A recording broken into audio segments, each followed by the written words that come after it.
At Home Group, we are working really hard to integrate health, housing and social care. And part of the offer that we want to make to our customers is to increase their independence. We realise that technology has a huge role to play in that, not to detract from the support we give, but to enhance it. We got into partnership with Northumbria because Northumbria has a fantastic history in health and social care to help us take a research project forward that would really allow us to understand what will technology mean to our customers.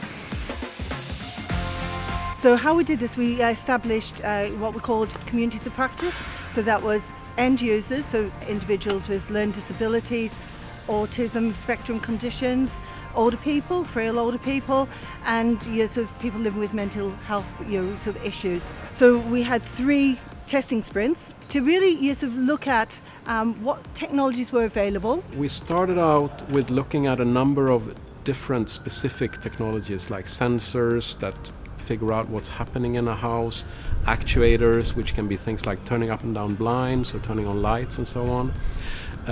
But gradually, as we moved through the project, we realized that what we really need is an integration. Towards the end of the first sprint, we held a workshop with 4 young people who had learning disabilities and 1 individual with autism spectrum conditions. And one young man was absolutely fascinated with the virtual assistants. At that time we were working with Alexa, and he wanted to hear the football results, and that was something really important to him.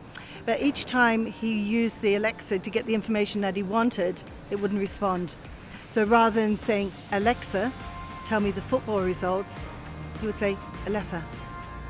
And unfortunately, he became very challenged. One of the other individuals in the group straight away said, I'll ask for you, which disempowered that young individual. So when we spoke to Alexa, John, what did you have to do with your voice? Talk slow. Because Alexa couldn't understand you? No. Did you get a little bit cross? Yeah. Because she couldn't understand you? Yeah. But he really, really saw value in the interlock system that we created through the project, actually asking that command for him. So it's something that he wanted. He could just touch a button and that would happen.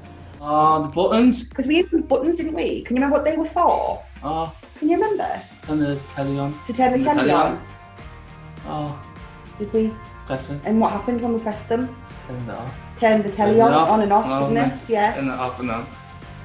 He wanted it in his home. He wanted to take it home because it would do something for him.